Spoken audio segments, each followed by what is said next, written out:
gallery night here in Fort Worth, Texas. All the major galleries are opening up their doors so that people can come in, see the new artwork, and get to know one another a little better. I'm Barry Houston Phillips with BtownTV, and tonight we're at Art Space 111.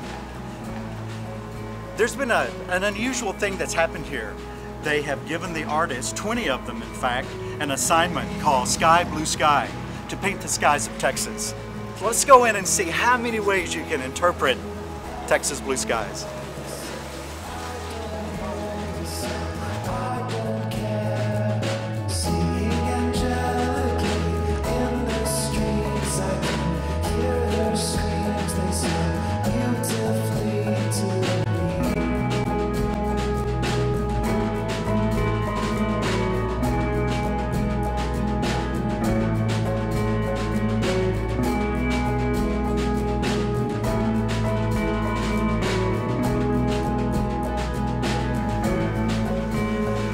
Well, gallery night in Fort Worth happens once again. It's twice a year, March and September. And tonight I have a co-host for the first time. The inimitable, I guess I shouldn't use the word, I can't spell it right, Nancy Lamb. And she's gonna walk with me and we're gonna talk. We're at Art Space 111 where she used to have her own studio, but still shows here on a regular basis. Hello, Nancy. Hello. Are you excited? Always excited. We've always wanted to do a TV show together. That's and true. this is it. That's so true. Fort Worth, get ready. We're gonna go do art, okay? Come on. Yes. We know your work with all of the party, the social, the fun, the festivities of your work. And really, basically, my work is figurative. And that's what I like to hone in on. But I also love the fabrics. I love painting things, the accoutrements.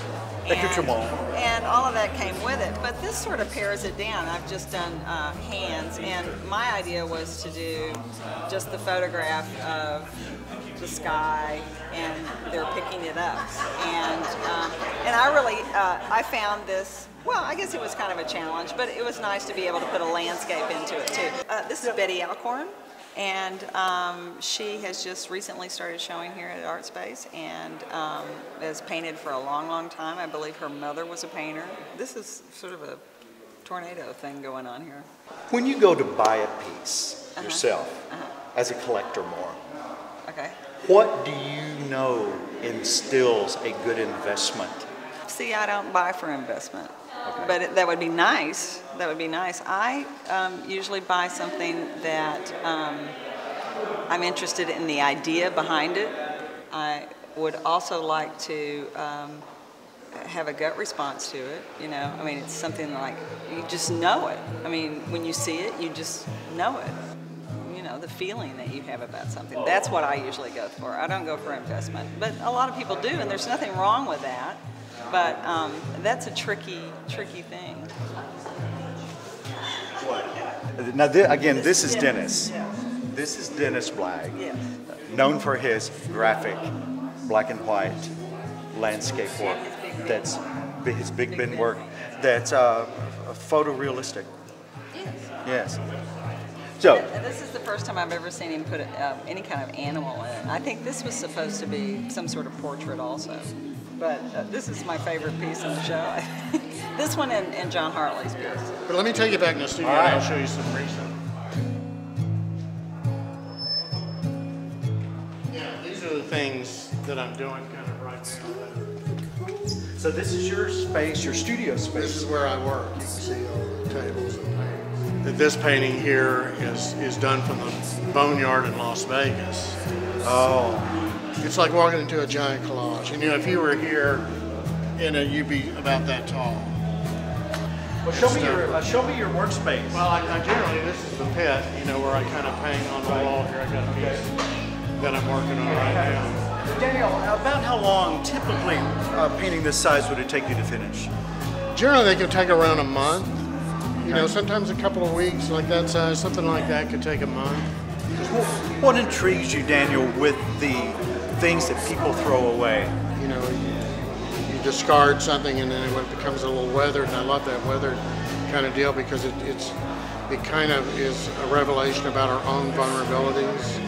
So I think all of the thing that I do about signs and I do about objects is about, they say a lot. I don't have to put people in the painting so much because they speak about people. Even things that are made of metal that are stronger than our skin and stuff, they just have a certain lifespan. And the elements erode, you know, we as people, we get eroded after a while. And so it's just all part of being alive and living, and it's part of life. And I love that. I love to paint rust, and I love to paint pavement and stuff like that. And I don't know why. I think I like it because I can be messy. You know, I can just use my hand or my thumb or something and just scrub it on. I saw this in Sweetwater, Texas. This place in Sweetwater. I was just driving around. I was out west, and I was coming back. Just delivered a piece to the museum out in Abilene, and I was coming back through, and I thought, well, I'll run through Sweetwater. I like to go down Main Street in these old towns out there, and I saw this thing, and I thought, oh, this is perfect, because at the time the country was that I saw it, the country was going through the healthcare debate, and the fog of that war, and it was a war, and it was an ugly war in some ways. You had all this, you know, all the confusion, the bureaucracy of dealing with healthcare, and the drugs, and the Dr. Kilgore, the R was actually backwards. So he didn't give you a lot of confidence about going to see this guy. How much does people's approval of your work mean to you? Oh, God. That's a tough question, isn't it?